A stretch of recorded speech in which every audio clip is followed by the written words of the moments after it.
I'm Chad. And I'm Cheese, and we are the Chad and Cheese Podcast. Our podcast covers news, startups, AI, automation, programmatic, and all the things the kids are excited about. and then we drown it with a healthy dose of snark, attitude, and four-letter words. Subscribe to the Chad and Cheese Podcast today, wherever you listen to your podcasts. If you were to try and reverse engineer our concept of professional culture based purely on going to different career sites around the globe, you would have a very interesting concept of what culture truly is. That it is, in fact, whether they have offices or not, whether they play beer pong or not, what kind of laptops they have, do they have the cold brew, are they getting free lunch? You'd really think culture is a bunch of perks, and it's not. And that has not been made any more clear than what we're seeing right now in the midst of the pandemic. Now that everything is topsy-turvy, what the heck is going on with our culture? And if we think culture is perks, or worse yet, we equate culture with brand or values, which none of those things are the same, how do we present who our brand is, who our culture is, who our values are in the wake of all this stuff? And that's what we're going to talk about. We're going to get pretty seriously deep on culture. Welcome to the Talent Cast, the world's most caffeinated employer brand podcast. I'm your host, James Ellis, and I've been doing employer brand for years now, and I absolutely love the industry. I love how it's growing, I love how it's changing, and I've tried to do my part to elevate the concept, to get everybody to understand the power employer brand can have in hiring, attracting, and retaining talent. So we try to really focus on driving home the idea that this is a calling and a craft. It's a lot of getting your hands dirty, but it's also a lot of big strategic thinking.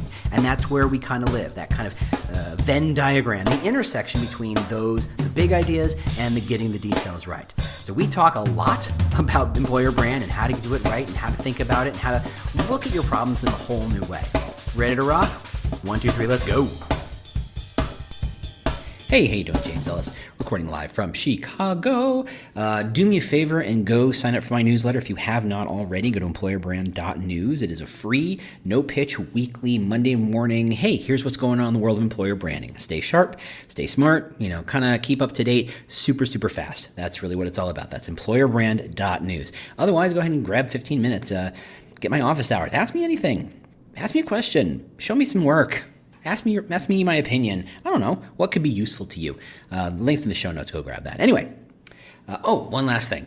Since this is going on Monday, and if you're listening to this on Monday, tomorrow, I'm going to be part of Hung Lee's Brain Food Marathon, which is an absolutely insane idea to even attempt, let alone achieve. So I think he's on the right path. He is putting together 24 hours of live interviews, on-the-spot interviews, a true marathon of recruiting, employer brand, all the stuff that we hold dear. And if you're not listening or watching or even reading Recruiting Brain Food, I'm not sure what you're waiting for. It's absolutely must read every Sunday morning. I'm going to be on it, so at some point, I know he's still working on scheduling. He's shuffling a lot of different people. The list I've seen so far is pretty insane.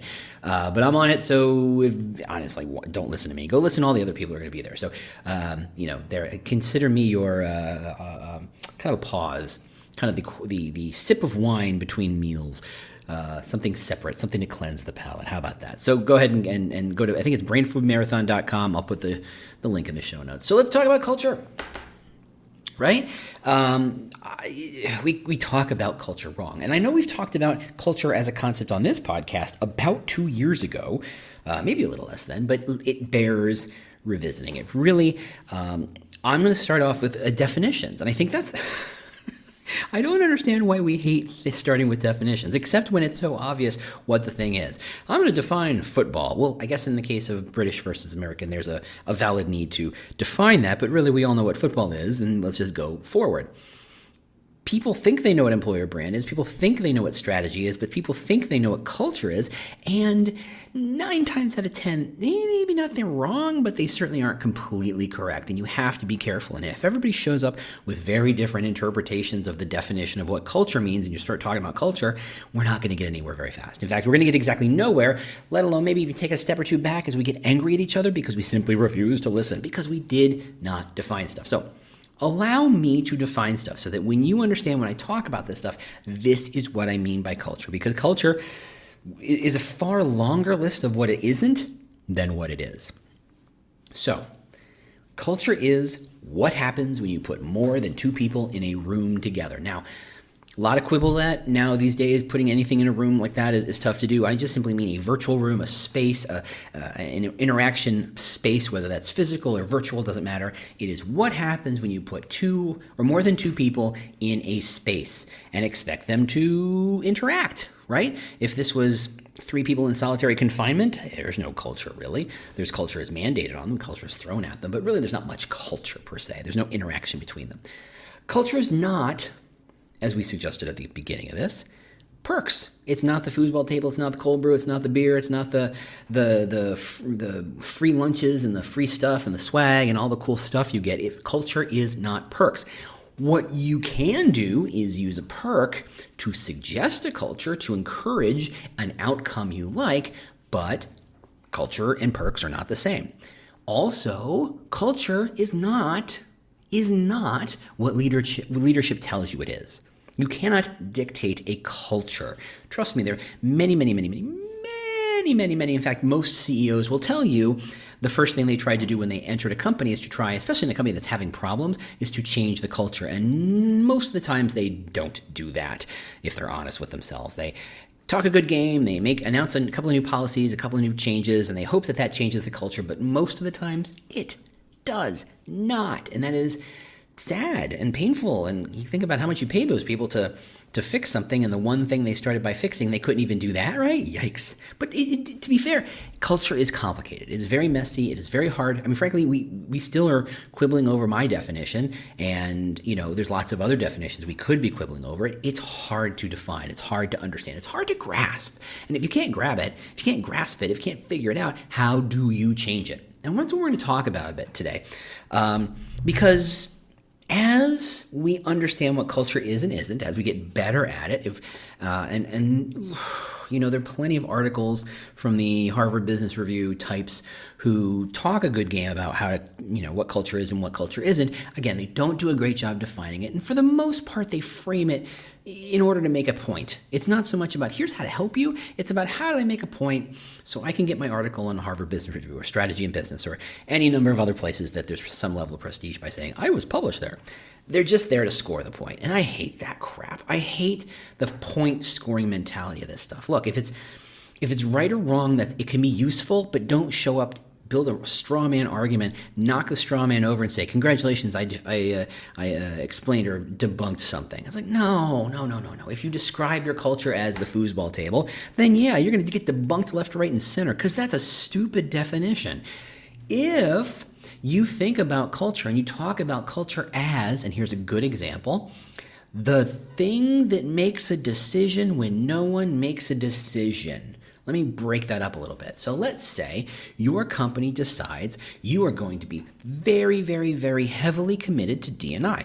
Pretty standard kind of announcement, pretty standard kind of attempt or policy or process or program or however you frame it. It is a pretty common initiative to say, look, for any number of reasons, D&I is important to us. Okay. The leader who announces that thinks that by virtue of having authority and dictating that this thing is important to us, what that leader is really saying is this thing is important to me, not us. Those are different things. Very, very, very, very different things. So when the leader says D&I is important to us, meaning me, and nothing changes internally, because no one decided, since our new culture is D&I centric, or thinking in terms of D&I, or expanding our views of who we bring into the company, I will make some changes because our culture has changed. That's never how that works, right? If the leader says we care about D&I and no new diverse people show up, it's because everybody made a quiet, tacit decision to not follow along, and therefore the culture, i.e. when no one makes a decision, it just kind of doesn't happen. That's the culture. The culture is very un-D&I friendly. The culture is very about, hey, fit match, and hire for fit, and which means same old, and cloning and all that good stuff.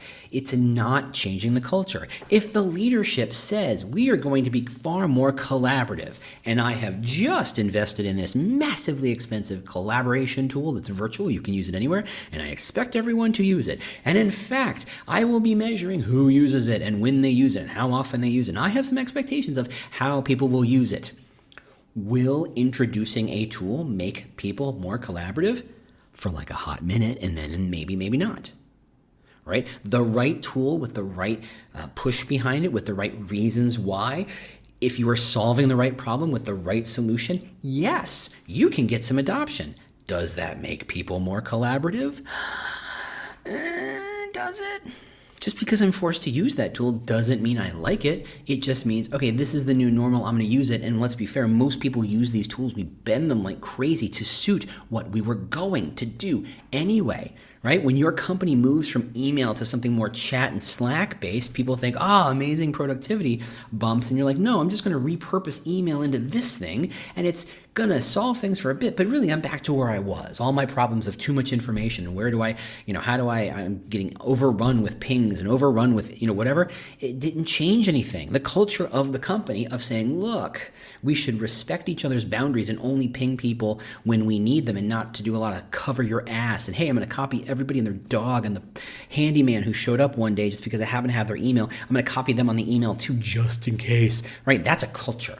The culture says everybody understands that you always copy everybody on an email. The culture understands that you have, another culture is we don't write anything down. Showing up in the news, right? Right now, someone's very mad that someone put some predictions and projections of COVID deaths on paper. And that's the culture is we don't put it on paper so that we don't have to be called to account for it down the road. It's you never put anything on paper. That's a culture. That is truly what happens when you put people in a room and how they act, how they behave, and how they interact. You can dictate, you can drive, you can nudge, you can influence, but truly no one owns the culture. Everybody owns the culture. Here's what I mean. Okay, 3 people in a room. They're the 3 developers, and they're very, very, very blank, right? They're very obsessed with prestige. They're very obsessed with output. They're very obsessed with opportunity. They're very obsessed with individual achievement. They're very obsessed with team achievement. They're very obsessed with something, right? 3 people in a room, a trait tends to manifest itself. Look at any sports team, right? Some teams are very, let's go to football. Some teams are very quarterback heavy. Some are very running back heavy. Some are very defense heavy. Some are very balanced. Some are very fast. Some are very slow. Those are kind of cultures that have been built in over time to say, look, when the chips are down, this is what we do. That's a good indication of what your culture is. Yeah, the coach may have said this is the direction we're going, but the coach couldn't just do it. They needed to get all the assistant coaches, all the strength training people, all the players to say, look, when we approach something, this is how we approach it. They all had to agree on this thing, which means everybody had a hand in the culture. And if some part of the team says, that's stupid, we're not doing that. And by the way, I get the sense that happens a lot on sports teams, especially big ones like football teams. What you think the culture is and what the culture actually is are different. And that's complicated. So if you have 3 people and they're 3 developers and they all care about blank and the trait manifests itself, what happens when you bring a 4th person in who is not that? Does the culture change? Yes.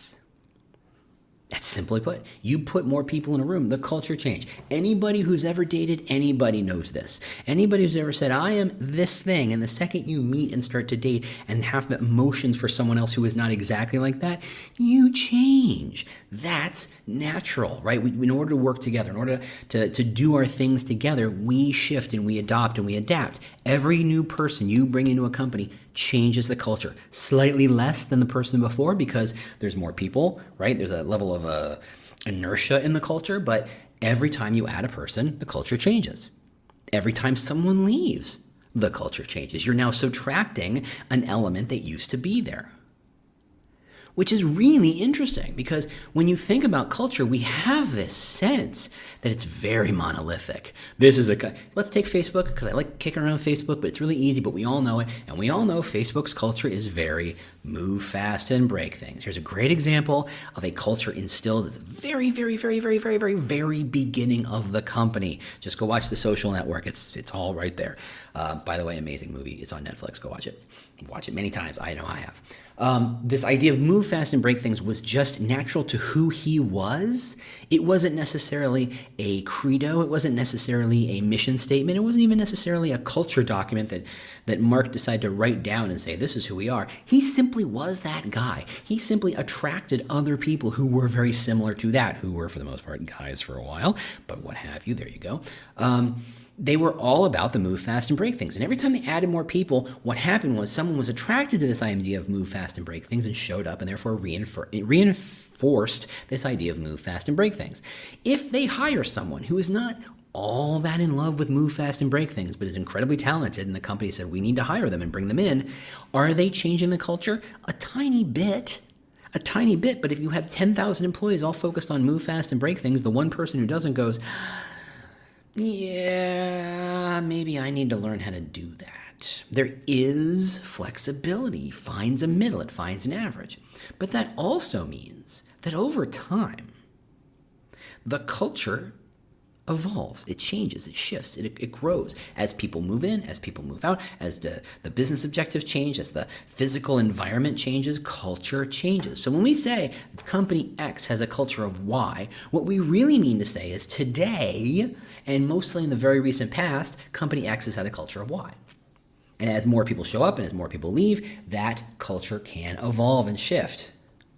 And then, of course, what happens when a pandemic shows up and everybody has to kind of go home for a while, whether for short-term or long-term or work from home or whatever that is? The culture shifts. You can't say that with all these changes that the culture has to be the same or can be the same. If the culture is based upon, and let's be fair, we learn the culture by what we see and interpret. If I show up to Facebook and I know nothing about it, if I'm some sort of alien who shows up and Facebook goes, you know what, we need aliens to help us sell ads, and they hire me because I'm an alien who knows about ads apparently, I will very quickly realize this is a move fast and break things kind of thing, because I'm going to hear it, I'm going to see it, people are going to do it, people are going to reference it, people are going to do that thing. Go look at Amazon. They have codified these ideas, these leadership principles. They're famous. You just Google Amazon leadership principles and there they are. They are lived by every leader. They are lived by almost all the employees. They hire for it. They recruit against it. They live by that thing. Now,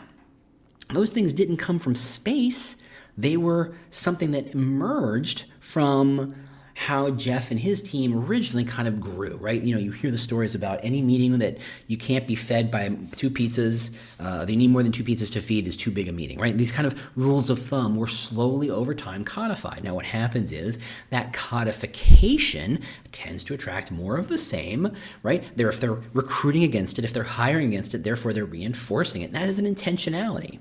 So you can slowly shift culture, but you can't dictate. Jeff can't say one day, I woke up, I hit my head, I saw some stuff, you know what we're going to do? What we're going to do is focus on making the best sweaters ever. Now, you and I know as listeners, I always go to the sweater reference. I don't know why the sweaters, but there it is. It just seems like this completely, hey, and Jeff says, we're not just going to make and sell sweaters. We're going to make the world's greatest sweaters. We're going to make sweaters to put jumpers on the world, as it were, if you were British. We're going to make the world's greatest sweaters. We're going to leverage our abilities, our connections, our resources to find vendors to supply us with the best thread, with the best machines, with the best patterns, with the best designs.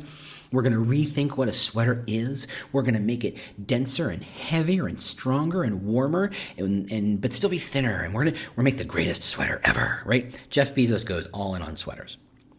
Does that change the culture? Well, not initially, because the people who were hired for this idea, right? If you were all about, what's a good one? Disagree but commit, right? That's one of my favorites. Given I love to argue, what? Shocking. Given that I love to argue, I love disagree and commit, where we can say, look, we can have difference of opinions, but a decision is going to be made and we'll move forward. And the person who disagrees isn't going to be a total jerk about it and drag their heels and, effectively kind of sabotage the project or initiative from the inside purely for the ability to say, I told you so. No, but they say, look, I disagree, but I will commit and do everything I can to make this thing a success. They do amazing work that way. They kind of get around the stupid stuff that slows other companies down, right? The infighting, the politics, the jockeying for position, the jockeying for glory, right? This isn't about that. They're not all about that. They're about, look, we're here for the answer, and the answer is what we serve, and therefore we are focused on disagree and commit. Now they have to disagree and commit on sweaters. So that's a very easy switch to make. You can talk about, okay, what's the best kind of thread? Okay, what's the longest kind of weave we need? Or I don't know anything about sweaters. But they're going to have fights. You're going to have conversations. And what happens if we move from cashmere to merino? And I don't know. You're now way beyond my knowledge of sweaters. But you're going to have fights. You're going to have disagreements. But the culture remains.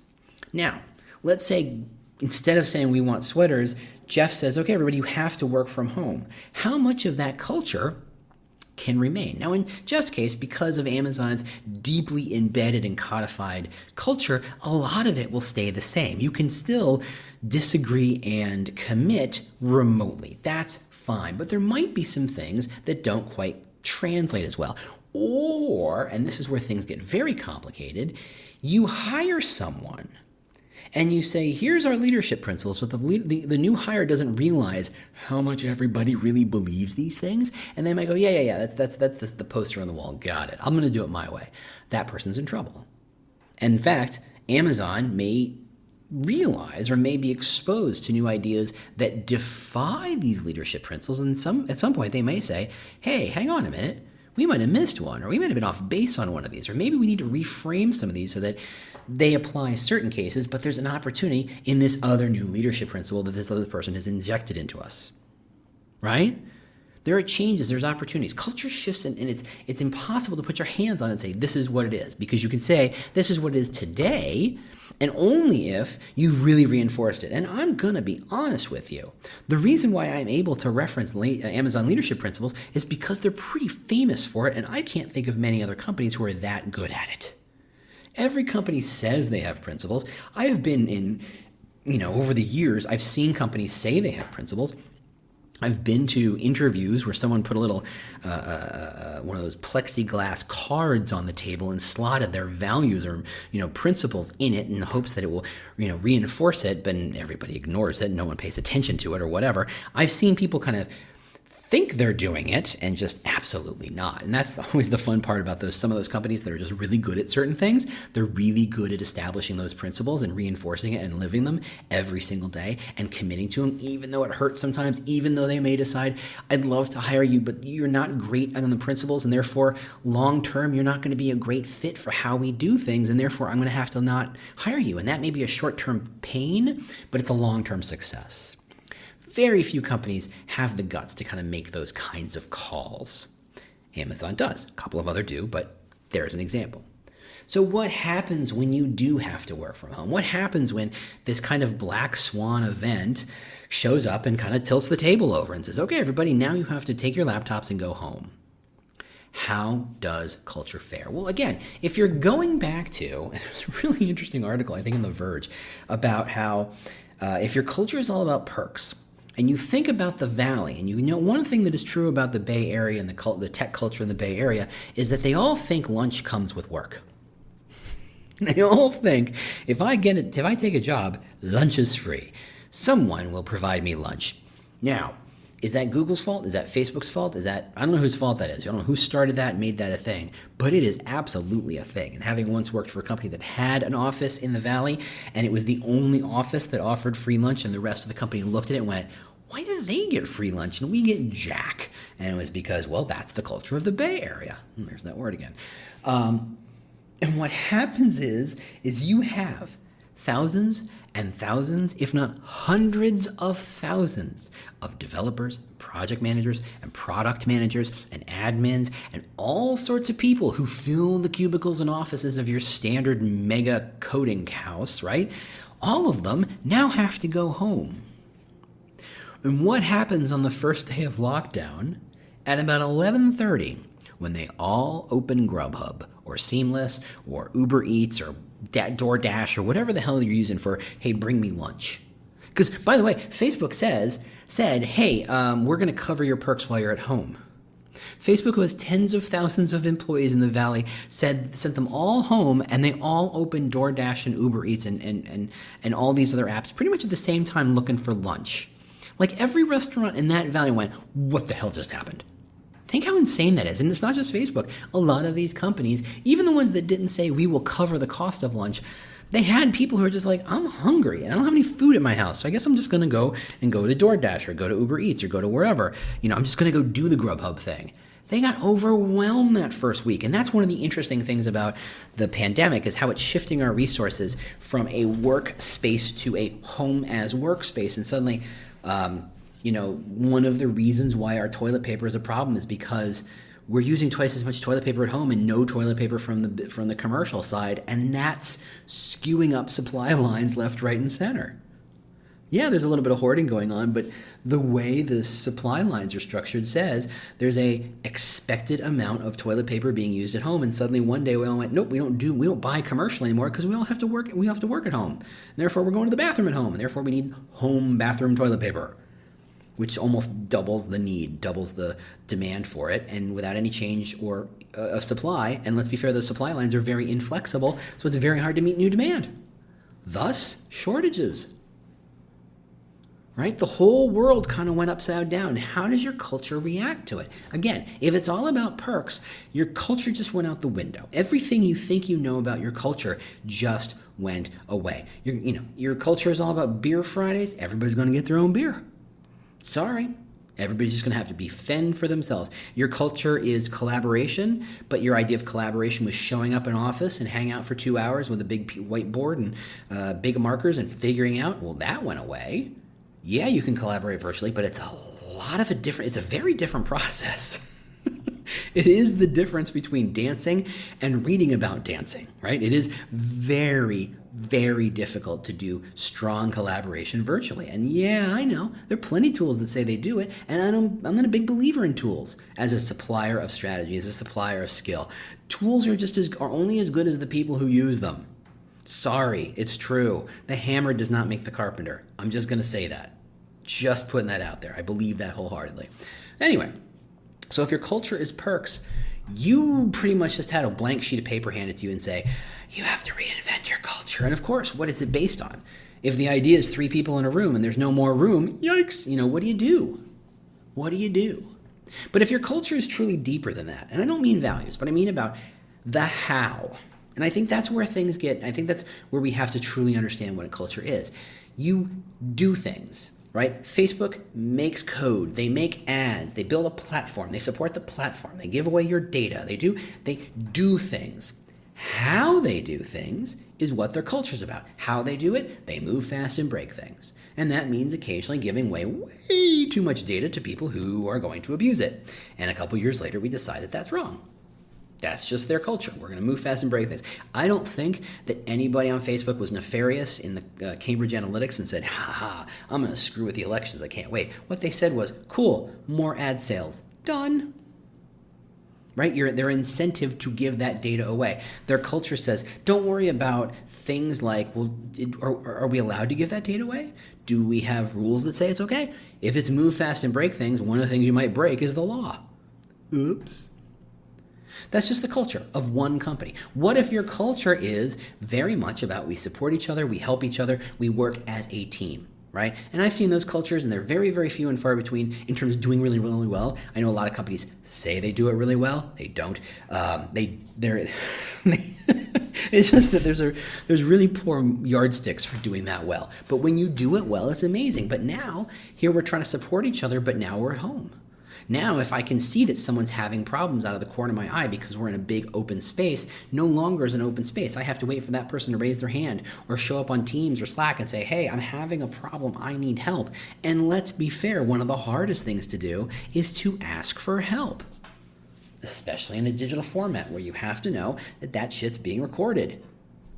You don't want it on your file that you couldn't hack it. For fear that, and let's be fair, the economic situation being what it is, you do not want to put yourself in a position to be seen as the weak link in any given company, lest you be shown the door. Right? So consequently, the culture will shift. It has to shift. It has to evolve. What the culture is the how those people do the thing. How do they solve the problem? How do they put the product out? How do they answer the customer service calls? How do they support each other? How do they compete with each other? How do they do it? Which leads to the next question, or I guess the last question in this process is, if that's true, and I'd like to believe it is, I didn't make any of this stuff up. I'm not inventing, the concept of culture from whole cloth.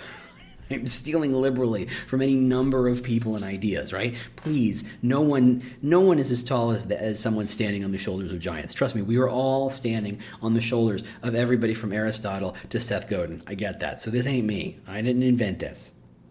But that said, if that's true, if culture is that thing, how, and this is where you should be paying most crucial attention, how do you communicate that thing?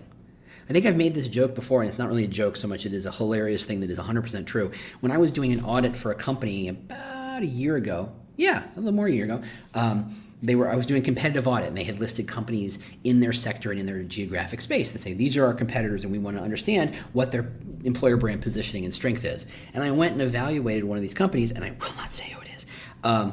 And I swear to God, I swear to all that is holy and is an employer brand, or I swear on my Glassdoor score.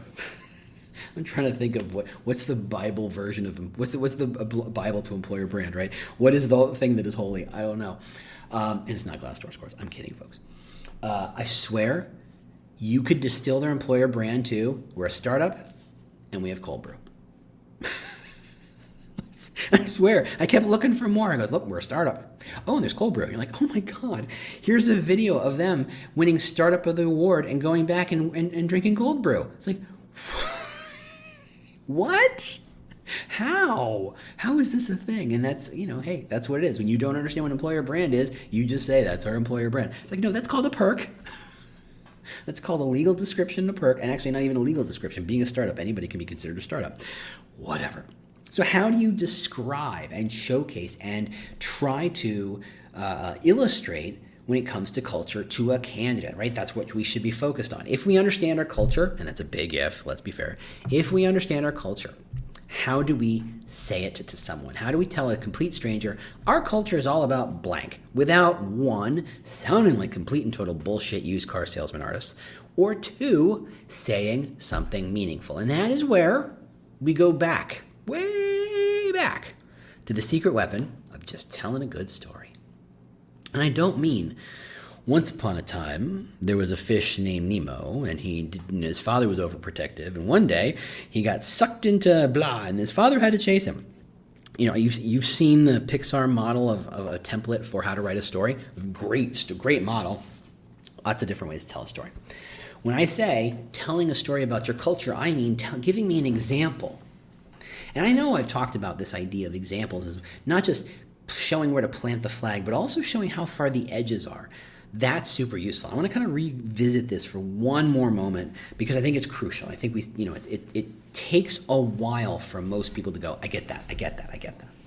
So, normally I use the Nordstrom example. I'm not gonna. Nordstrom is a great one. If you don't know it, it's simply that they took a customer service representative who'd been told Nordstrom has the best customer service care anywhere, literally took a refund on a product that the company never sold. Not didn't sell that person, but never has sold. Didn't have the SKU in their catalog, and still made the return. Didn't make an exchange, obviously, but gave them credit for something else. And that story says, this is how much we care about customer service. We are willing to go to the insane, the lunatic fringe of what customer service means. We will take back returns from things we do not even sell, and we may not have even thought of selling. We may never ever sell, but we will take it. And I have lots of questions like, what did you do with that item? Is it in a lost and found somewhere? What do you do? It's like, do you put it on the shelf and stick a sticker on it and say it's $12 or whatever this thing was? What do you do? I have many questions. I'm sure that information is available freely against a Google search, and I have just simply chosen to not do that. Anyway, the story talks about your culture. If your culture is all about perks, if it's all about beer pong, if it's all about foosball table, what are you going to say? We have the best foosball table? I was talking to Madison last week, and she was telling me a story about how she was working at a company, she didn't name which one, and she was interviewing someone, and she said, "Why do you want to work here?" And the candidate says, "Well, you have my favorite brand of coffee." And it was like, you can buy that at a store, right? That cannot be a reason for showing up. And I think that is a great example of how perk-driven culture is a lie. It is a failure. It is paint, anybody can paint on any wall. It is not specific, unique, or differentiating about you. Lord knows it is not specific. So you need to tell a story about what your culture is. So let's say your culture is about having fun. Okay, we all know where I used to work, the old Big G, the coupon shack, as it were, going through some trouble. But at the time, before I got there, it was known as having a super casual tone, super tongue-in-cheek tone, great writers, great creative, and they were very good at making things, even the most banal, boring, bullshitty things, sound interesting and fun. They had all sorts of stories, and their favorite was the Banana Bunker. And for those of you, and I swear to you, this is a 100% true story, backed up by evidence that anyone can Google. If you just Google Banana Bunker, you'll see what I mean. It is literally a plastic thing. It's kind of articulated like a bendy straw so that you can bend this thing. It's a case. It's got a pointing on both ends, kind of tubular with a bendy part in the middle. And it is a thing that's made of plastic, rigid plastic, that you put your banana in. So that when you put your banana, now encased in a banana bunker, in your bag, the banana won't get crushed. Because let's be fair, no one wants to eat a banana that's crushed. And everybody knows the banana is super healthy. This podcast has been not sponsored by the banana lobby. Anyway, everybody likes bananas. Everybody wants banana. Everybody knows the banana in a bag is a bad idea. A banana in a bag is a bad idea. Wow. That literally just fell out of my mouth. I don't understand. Life is weird. But, Connor, if you're listening, distract yourself for a moment. It definitely looks like the sort of item one might find in an intimate boutique. How about that? How do I dance around that? It definitely looks like that. You just a quick glance meant, if someone was looking at it at work, you would go, "Oh, you can't look at that at work," and then you'd be like, "Oh, it's a Banana Bunker," and they did amazing work dancing around what it looked like and what it did. They had so much fun dancing around the line of improprietary, occasionally probably cutting real close, maybe even absolutely stepping over that line, but they rocked it. This is the dumbest $10, $12 piece of plastic product in the world. Maybe not dumb. Actually, for some people, I'm sure it was super useful and super valuable, but let's be fair, not exactly what you'd call life-changing. And it was just hilarious. And that is their culture. Their culture at the time was very much about, we can poke fun, we can dance that line. We are so good at writing and creating narratives and stories and ideas and illustrating and evoking feelings and thoughts around, because let's be fair, marketing is a kind of mind control, making you think that a product is X or Y, making you think that the Volvo is safe, whether it is or not. How would I know? I don't own one. I've never crafted one. Making you think that the Ferrari gets you attraction from the opposite sex. How would I know? Never owned one, never driven one, and no one's ever stared at me in one. These are all claims that marketers make, and we all go, "Oh, okay, that sounds fair." That was their culture, this idea they can make anything interesting. It was amazing culture, and it was fantastic up until it wasn't. And here's the second story, 100% true. I don't know that it's completely backed up by documentation, but I know at least a couple hundred people who were there and who would back it up. And this was many years later, when they were trying to re-spark. So over time, the Banana Bunker story was told in interviews. It was a great story at illustrating the kind of craft and kind of pride they took in their craft, in being creative. That was the culture. Their creative culture was, in Chicago, bar none, par excellence, just absolutely epic at the time. You're talking 2010, 2011, maybe even 2012. Over time, they get bigger, they buy companies, they extend their product lines, they do all sorts of stuff, and that feeling, that culture of creativity starts to evolve, starts to change. And frankly, it got fairly tepid. It got a lot less interesting, a lot less cool, a lot less poking fun. The concept of improprietary? That's wrong. Simply this idea that they were never going to be the cool writers anymore. For better or for worse. I'm not making any judgments here. That's just, but hey, let's be fair. Companies evolve, they get older, they get more conservative. And there was a spirit, a thought that we can re-spark that feeling of let's push some boundaries, let's be edgy and fun and cool and all that good stuff. And what they did is one holiday, it was of Halloween, they hired about 10 actors. This is in the Chicago office. They hired 10 actors a couple years ago to dress up as various zombies, demons and monsters. There was one girl who was from The Ring, right? Who with the long stringy hair in front with the nightgown that was all in shambles. And they let's be fair, these people were probably dancers, professional dancers. They were so good at nailing the physical performance of what they were doing. You know, the creepy clown, whatever that thing was. And they wandered the office in a pack, and no one said, hey, there's this thing. The leadership has said, let's spark this feeling and let's bring back that crazy edgy thing. And they had totally missed the boat. They totally missed the culture. They totally misread what people were there to do and how they did it and why they did it. This is a company that was far more professional, far more adult, if you were, not in a kind of crazy kind of way, but more in a let's put on a shirt and tie kind of way, right? It was very much I'm going to pay my 401k adult, right? And suddenly they got this injection of what they thought was cool and fun and scared the bejesus out of people. I know for a fact, one of my friends worked on one of the other companies in that building on a different floor, that she said when the elevator opened and the chick from The Ring is standing there just glaring at you, it's a moment. It's really a thing. And there were a lot of complaints. In fact, one person actually crossed a line and physically came in contact with another person who had a history of being abused and consequently kind of freaked out, appropriately so. And it was just a complete misread of the culture. And this is what happens when you don't understand what the culture is or what the culture is today. It's very easy to misread. It's very easy to say, oh, we're this thing. Why? Well, because we said we were 8 years ago, 10 years ago. Well, are we today? I don't know. No one's told us who we are. And that's when culture misfires happen. And that was a very, very long story. But the truth is, that shows you how far they can take it. The concept of a banana bunker showed you, we'll take that sense of creativity and fun and playfulness and a little bit of snark and a little bit of cool kid kind of mojo to it. And we'll push the boundaries really hard. We'll push them as far as we can. And that showed the edge to which they could take stuff. And then trying to reapply it back down the road shows how much they had changed and how quickly they had changed unbeknownst to them. That, to me, is the magic of culture. As it shifts, it evolves, it changes. And as we are being faced with these unimaginable waves of change, we're in the VUCA world, the volatile, uncertain, look it up. This is where we are. Culture is going to be the thing that changes slowest, but it is such an important change.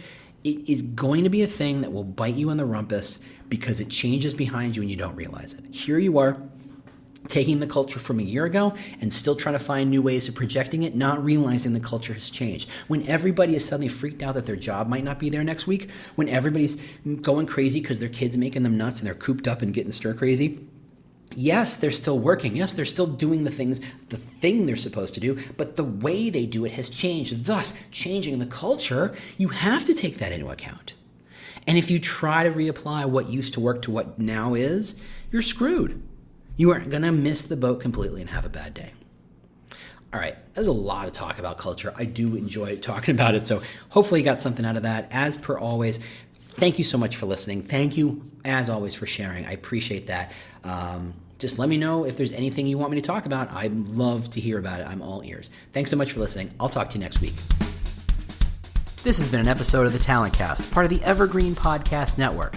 If you'd like to get in touch with me, a couple of ways to do that. Obviously, there's Twitter at The War for Talent. You can go to the podcast website at thetalentcast.com.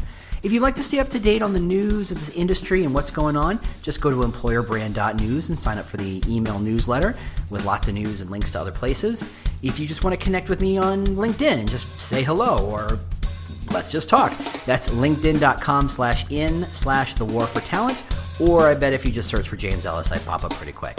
Otherwise, if you have any questions, concerns, considerations, ideas for podcasts, holler at me, let me know what's going on. Thank you if you've shared it.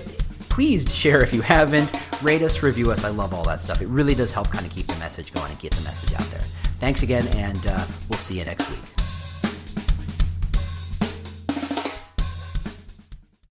The world's best-known investor and Wall Street expert Warren Buffett once said, "Wall Street is the only place that people ride to in a Rolls-Royce to get advice from those who take the subway." Mr. Buffett's quote is remarkably accurate, but how many people would rather receive advice from him than someone simply guessing? Welcome to Buy, Hold, Sell, your single source for Wall Street knowledge and profitable guidance. Please join me, Todd Schoenberger, and fellow trader Tobin Smith, as well as host Veronica Dudo, for a podcast known to move the needle for investors. Tobin and I are seasoned Wall Street executives with deep investment experience, and we are prepared to share our advice to those who choose to listen. Download Buy, Hold, Sell today on the Evergreen Podcast Network or your favorite podcast channel.